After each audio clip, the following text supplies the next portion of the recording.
And here we have x1, b1, and bn.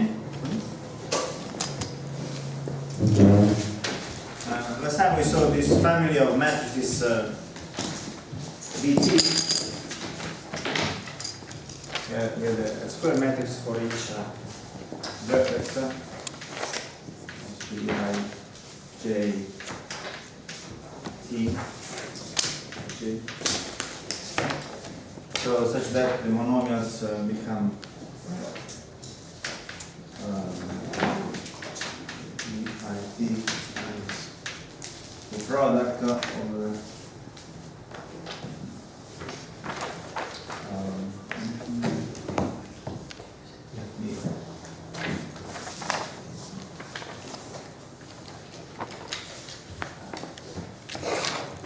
so it's a product of J such that B, J, I, T is positive, B, J, I, T,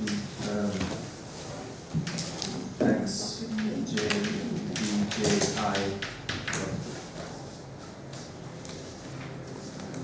Okay, sorry if I changed the roles of I and J in these first two lines. This was the definition. Okay. And we saw that in order to have an exchange pattern, there are two conditions that the matrices B, T must satisfy. The first is that BT is sign Q symmetric. And the second was that if T is joined with T prime with an edge labeled by J. No, but Ij repeated twice there is not right, isn't it? Bt equal Bij T Ij? No. Why do you write it that way in the matrix? No, this is just a matter of convention. No, it's confusing. Is it? No, I mean, you want to say that B is the matrix with coefficient Bij, with the elements Bij, right? Bij of T, yes. So the Ij kind of, the repetition? Yes. Why do you want the repetition? Is there a reason? It depends on how you denote matrices. Sometimes you write the matrix, then square brackets, and with the indices Ij, meaning that what is inside the brackets is the coefficient matrix Ij. But okay. Then, no, okay. No, vabbè. No, because it seems an element if you put the Ij, that's the thing. Yes. That's okay. Okay, but it's just a repetition. First So time. Bijt is the coefficient position Ij in the matrix B. Yes. So every time we have two vertices T and T prime joined with an edge labeled by J, then the corresponding matrices BT and BT prime are related by a mutation of type J. So this means that mu J of BT equals B of T prime. And maybe I can remind you also the definition of mutation. Of course, here I have an index K.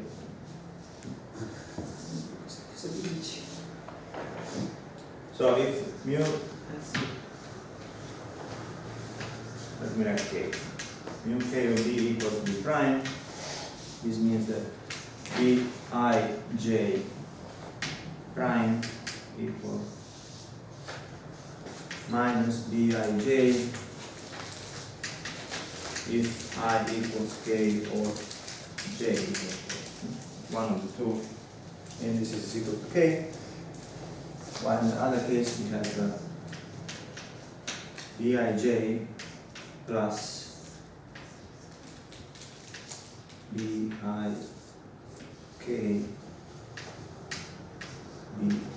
Bkj plus Bik Bkj. So this was the definition of mutation.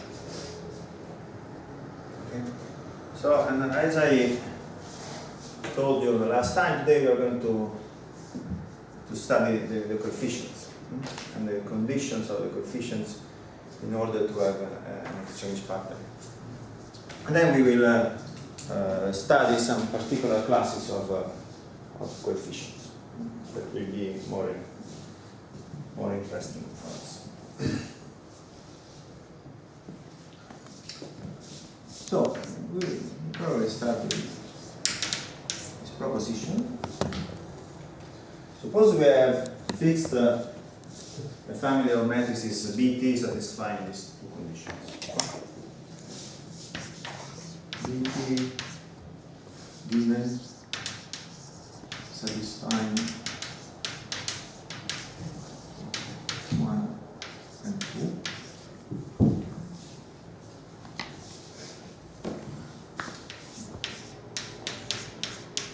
And take elements P, I, T in our coefficient group P, which I recall you is an abelian group with no torsion.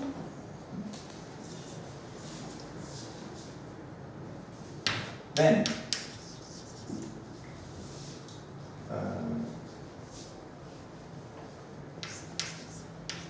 setting MIT equal to PIT times product X, I, J, X, J, E, J, I, T, J, I, T, positive, is an exchange pattern.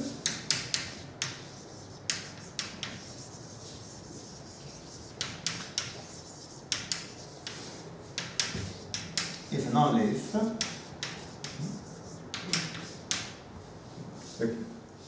the coefficients satisfy this condition, which is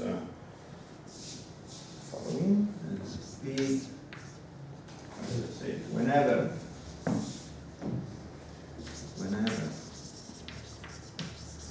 we have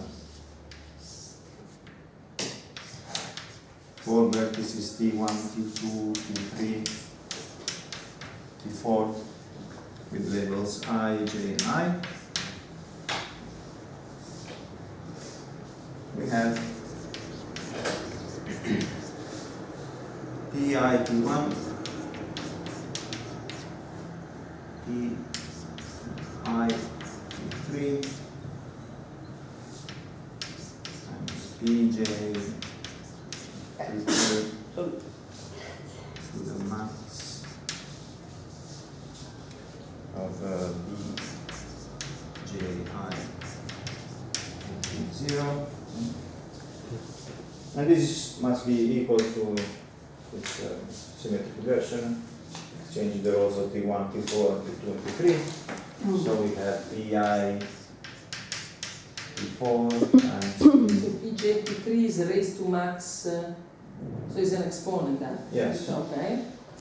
It might be 0 or Bji T3 if this is possible. So we have Pi T4, Pi T2 times Bj T2 to max Bji. This is the statement. Yes. But didn't we see last time that the skew symmetrizability thing, right? Yes. Yeah, for the exponents, we didn't say anything about the coefficients. I know. But assume coefficients are all 1. Yes. This Then is this is actually- satisfied. This is satisfied. Is 1 equal 1. But you gave us a counter example with Bt satisfying 1 and 2. Yes. Ah, no, I see. No, I it see. was no, it was the matrix- mutation business. Okay, I see. Now we take care of the coefficients in Yes, this. yes. I see, okay. That was an example where Bt is No, not we're moving on. Now skew we're, symmetrizable. no, I see. But here is different business. We're taking Yes. care. No, I'm sorry. It's a stupid We're question. taking care about the coefficients. Mm. So they already studied the exponents and today. Yes, yes. So I just make an observation in this formula, which is that these two numbers, BJIT3 and BJIT2, are one the opposite of the other by definition of notation. So because T2 and T3 are joined by J, and so since one of the two indices is J, this coefficient is the opposite of this one. So either we have this or we have this. We cannot appear both at the same time.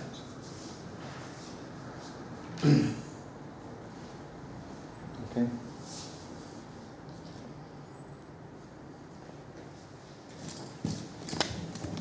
Okay, so let's give a...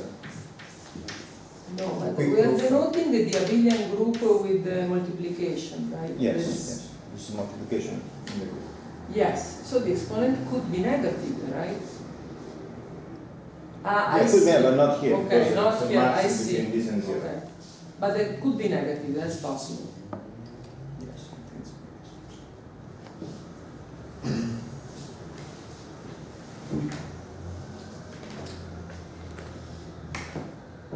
Okay, so as I said before, the formula is symmetric with respect to this flip of T1, T4, and T3, T2. So we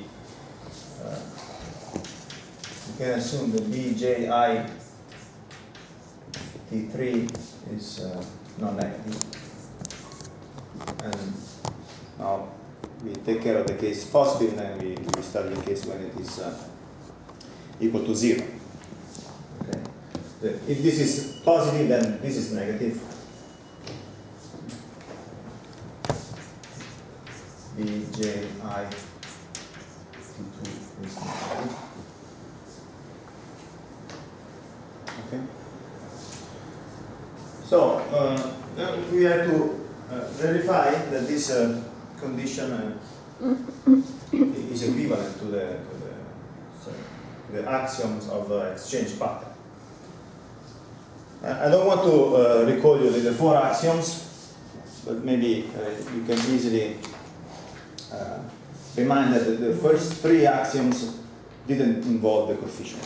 They were just a matter of the divisibility of monomials. So the only important thing is the axiom 4, where we actually had this situation of 4 vertices in the graph. And in this situation, axiom 4 said that axiom 4, the definition was that mi T2 divided by mi T1 is equal to mi T3 divided by mi T4 with the substitution m0 over xj in place of xj, where m0 is mj T2 plus mj T3 computed at xi equals 0. Okay. So we actually have to prove that this condition is equivalent to this condition. If we already know that the matrices B satisfy 1 and 2 there. Okay. I can't read the xi equals 0, this is... Yes, here. Xi equals. So, since BJIT3 is positive, BJIT3 is positive, then BJI is positive. This implies that BIJT3 is negative, because this matrix is sense-Q symmetric. Or symmetric. Always.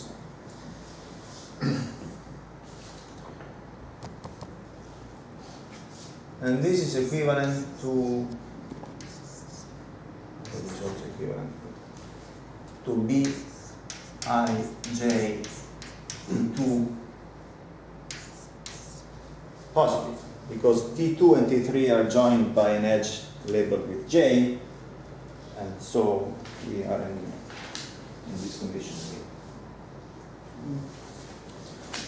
So this is actually the opposite of this. So what does this mean? Bijt2 is positive, means that xi appears in this monomial with a positive coefficient, with a positive exponent. Okay? Let's look at the definition. So when I set xi equals 0, this monomial disappears. And so we just have to look at this monomial. Okay? And we have to consider in particular the coefficient of this monomial. Okay? So we have the coefficient of the monomial M0 is the coefficient of this monomial, which is Bj T3. Okay, is this clear? M0 is a monomial, this is 0, and I set xi equals 0, so I just have to look at this monomial, which is not 0. Okay, so then we look at the coefficients of these two monomials. On the left, look at the coefficients.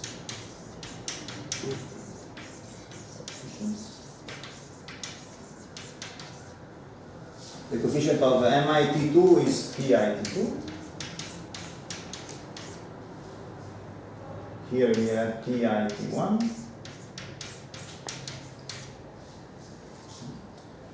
This must be equal to. So first of all, we consider the coefficients of these two monomials, which are PIT3 divided by PIT4. But then we have to consider also this substitution. So here xj appear with coefficient, with exponent maximum of Bji T3 and 0 here, and Bji and the maximum between Bji T4 and 0 in here. Okay. So when we perform this substitution, we have the coefficient of M0, which is Bjt3,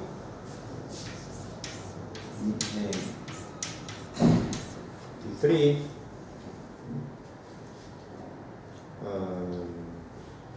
with the power Bjit3. Okay. This is the exponent of xj in this monomial. So when I substitute xj with m0 over xj, I obtain this coefficient, which is in MIT4. By the way, we don't have xj because these two monomials are relatively prime. So since we have the xj appears here by this hypothesis, it cannot appear here.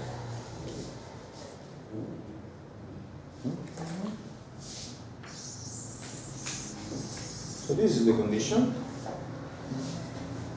The coefficient of these expressions here are the same if and only if this is satisfied. And this is trivially equivalent to this condition.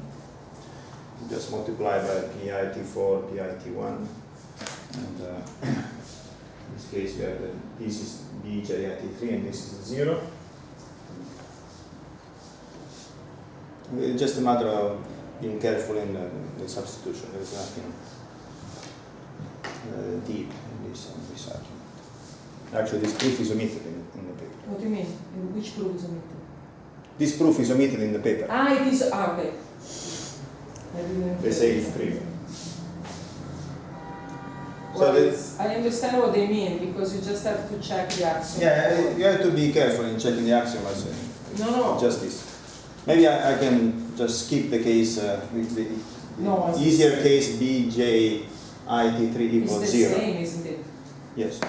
Yeah, it's actually easier because in this case, if bj it3 is 0, then also bj it2 is 0, and these two elements disappear and this disappear. It's just this portion equal to this portion. Maybe with some care I could have treated both cases in the same time, but I prefer not to do it. Okay?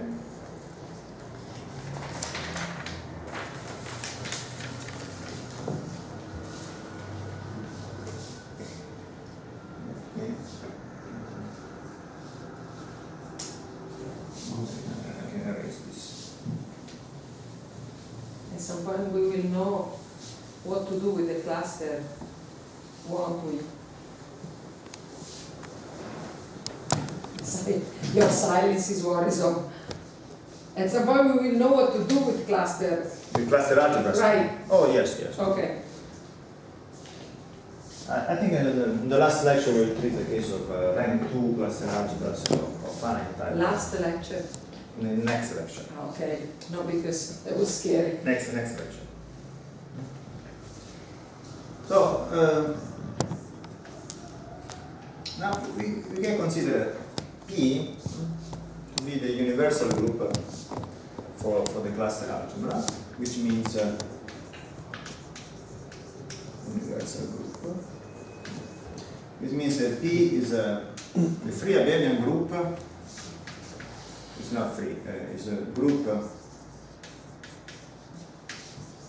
generated by all elements PIT subject to these relations. Subject to relations.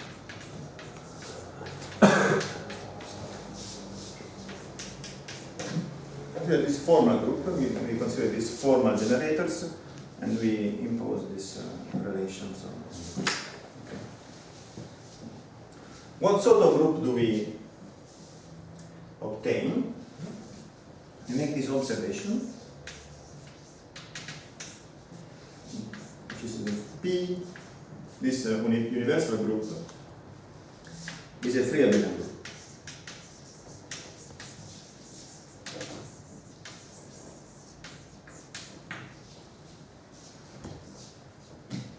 You might remember that we observed this in the case of cluster algebras of rank 2, we made the example.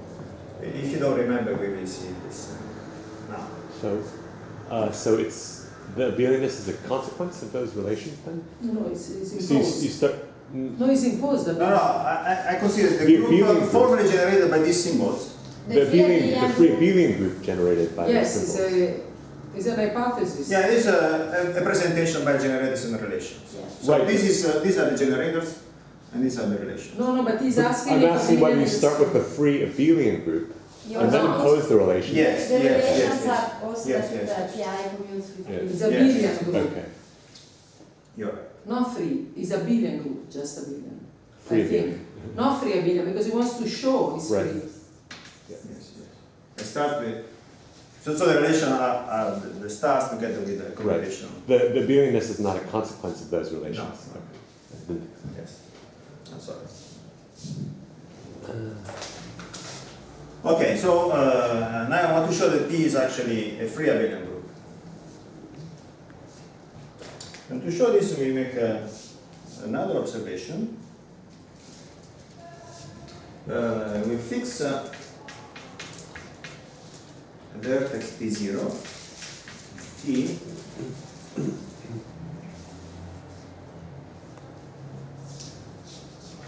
and I claim that there is a bijection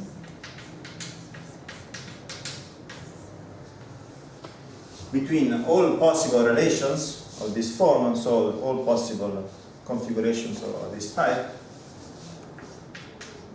T1, T2, T3, T4, I, J, I.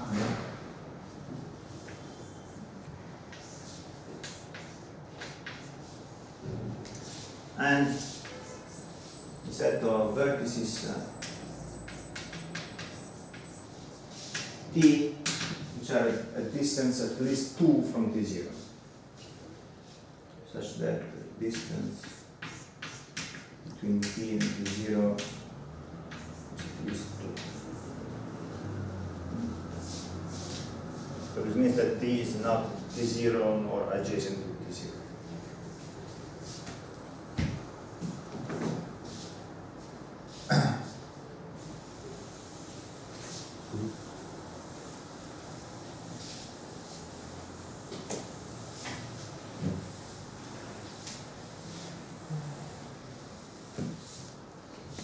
Certainly there is one map in one way, but the other, Yeah, I will show. I will show.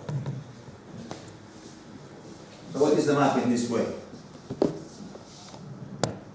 The map in this way is to send this configuration to the vertex among these 4, which is farthest from T0. There is exactly one of these 4 which is farthest from T0. Vertex T1, T2. And that is a distance, I forget the distance definition. Distance, It's really, the number of steps you have to do. okay. It's really simple as that. Yes. So this map, this way is given by the vertex among T1, T2, T3, T4, which is farthest from T0.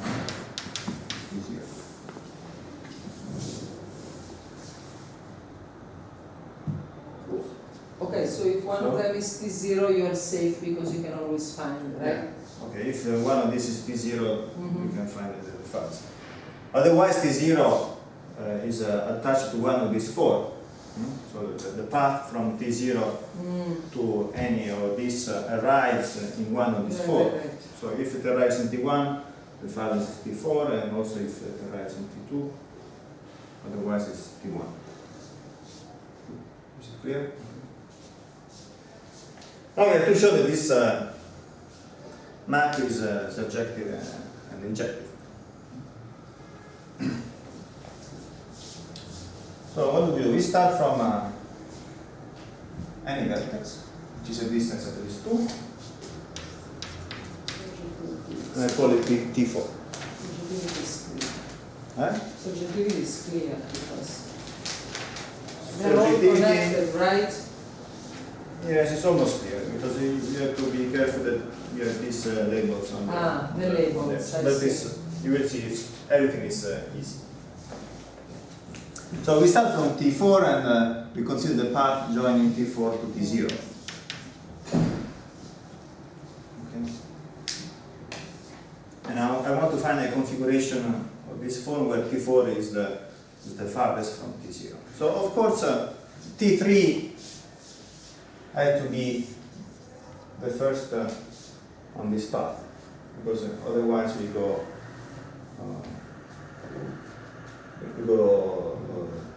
too far from T0. We go to a vertex.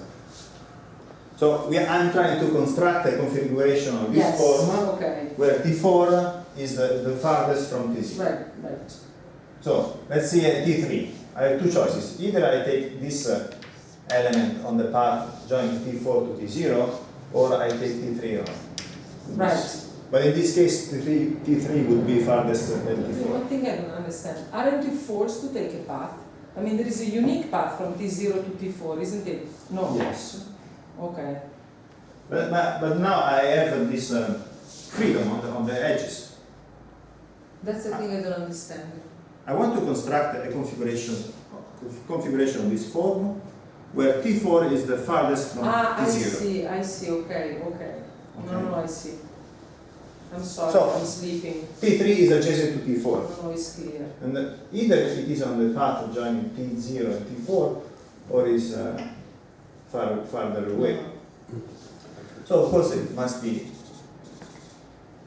on the path. And this is labeled okay, J. Call it J. No, you call it I. Right. You call it I. I. Before Or H. No, I. He calls it I. I. Why does he have to call different way? Certainly not a J. We don't allow J. No, you're right. That's I. Then let's see at T2. Where can T2 be?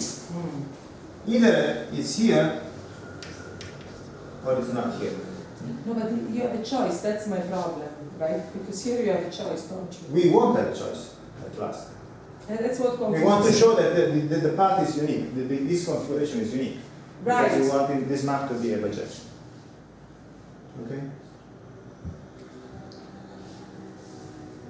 There is, first of all, there is a unique path from T0 to T4, right? That's for Yes. sure. Yes. But you don't have to choose T1, T2, T3, T4 on that path. You No, don't because have- you may have different labels. Right. I want the labels to alternate. Right. No, that's what confused me at the beginning. So you don't have to choose over there. But what tells me that T2 is on that path? I could choose T2 somewhere else. Yes, but I am going to show you that you cannot choose it But somewhere if else. you pick it there, then how can you show that you cannot pick it somewhere I'm else? doing these two possibilities. Okay, you have to make it the two possibilities. That's what I was trying. Sorry. You can either choose T2 here or away. Okay. But if you choose T2 here, then the configuration we would end with the other edge labeled with I starting from T2. And then this vertex would be farthest from T0 than T4. Okay? Because the unique path joining this vertex to T0 has length one more than the path joining T0 to T4. So this choice is not allowed. T2 must be on the path joining T4 to T0. And then T1 is the unique vertex joined with T2 and labeled with I. That it can be either on the path or away, it doesn't matter, but its choice is unique.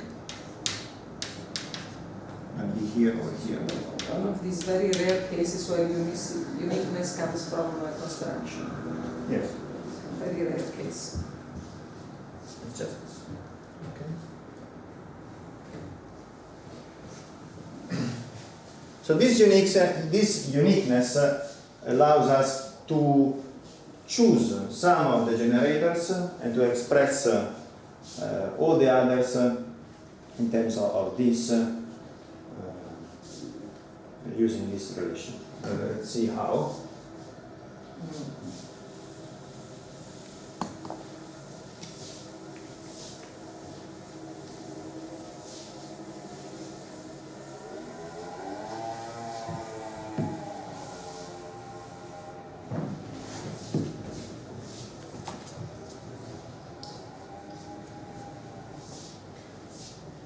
So consider all the coefficients P, I, T,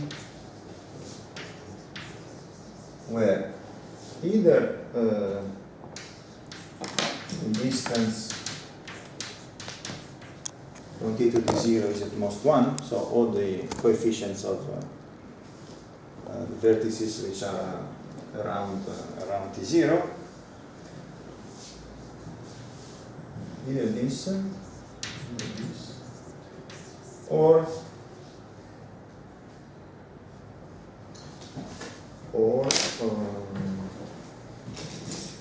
okay, B, P, T0, just these two,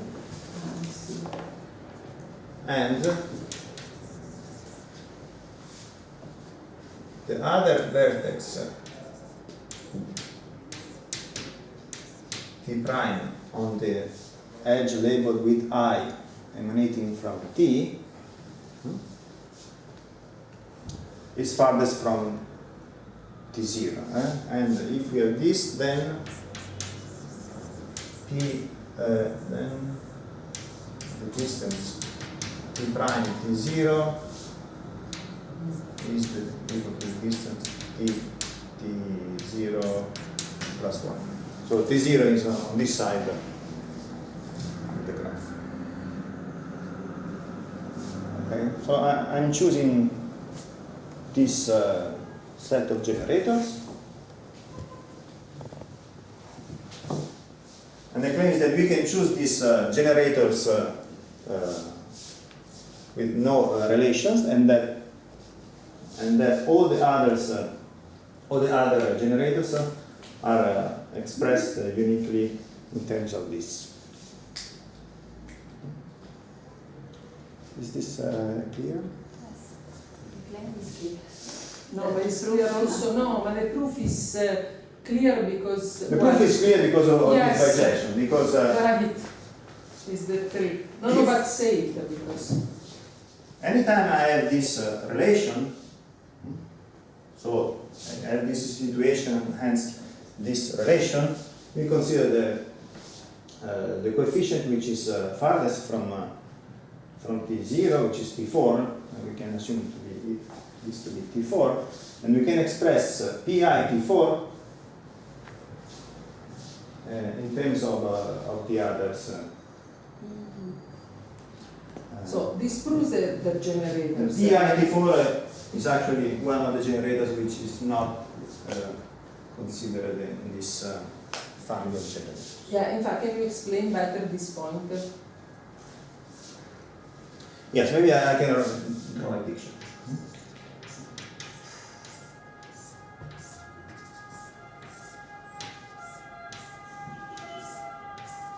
Okay. I want the generators. So let's see. I want this.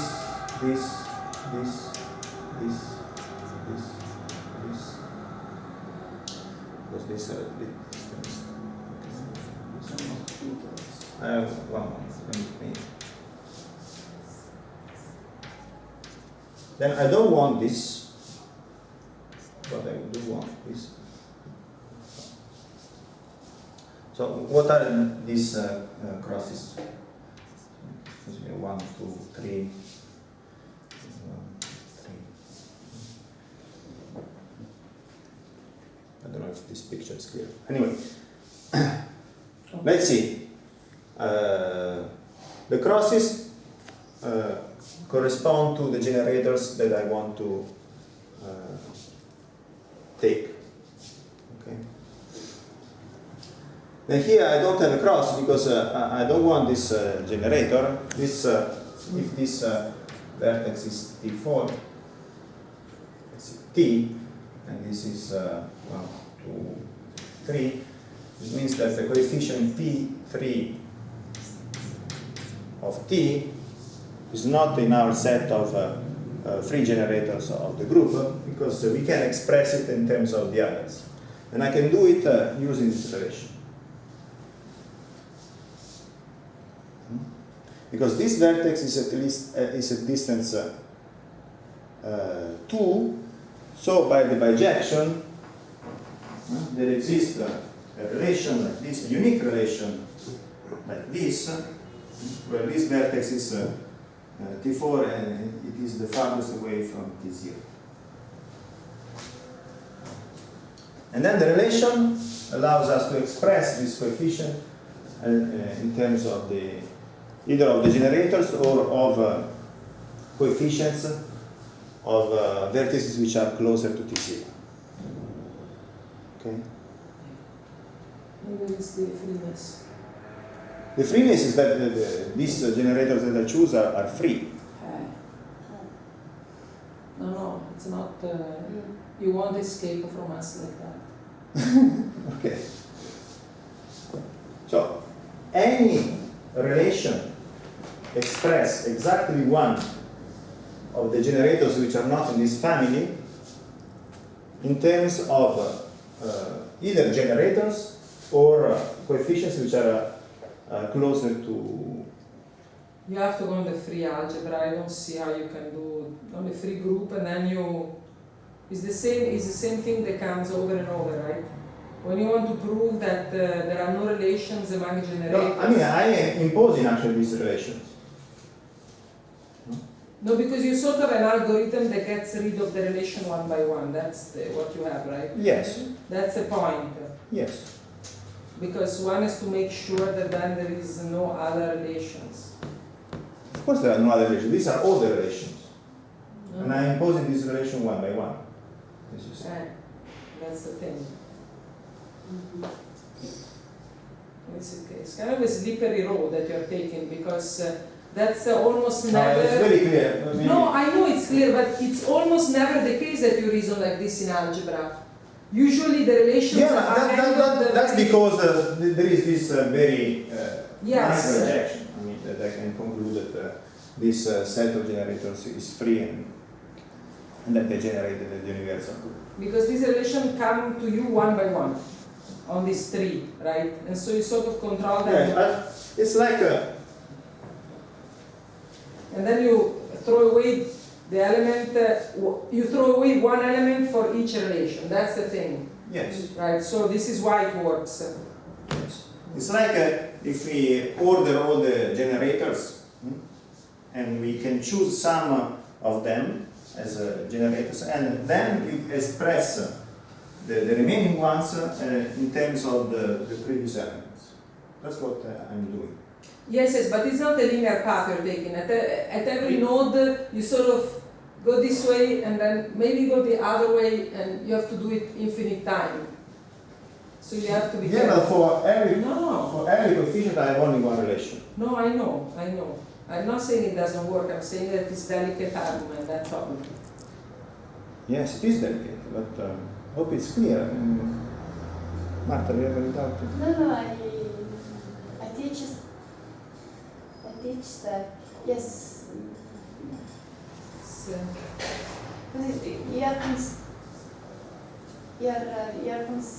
you say take the free group on those elements, and then you define the other PJs as products of those. Yes. And that is a free group by definition, and that relation holds. Exactly. no, repeat this. Repeat. This What did you say? you may consider. No, The free she group, repeats. you start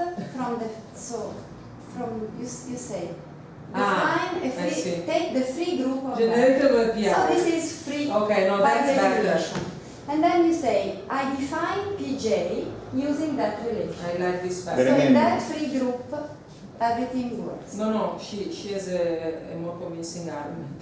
Yes. Of course, in this definition, you are using a recursive argument because Yes. you are using also elements Right. which are not generators. I think Right. maybe what's confusing is that usually you don't have a splitting like this, right? You're saying that P is not only a quotient of that free abelian, is not only a quotient of the free abelian group, it actually sits inside Right. that, right? It That's actually the sits problem. inside. So But the way that Marta Yes, produced the yeah. argument, I think, is better. Okay. Anyway, I hope it's clear for in one way or the other. No, because I've made so many mistakes in these arguments that it's my limit, that I know that these are slippery arguments when you try to prove freeness.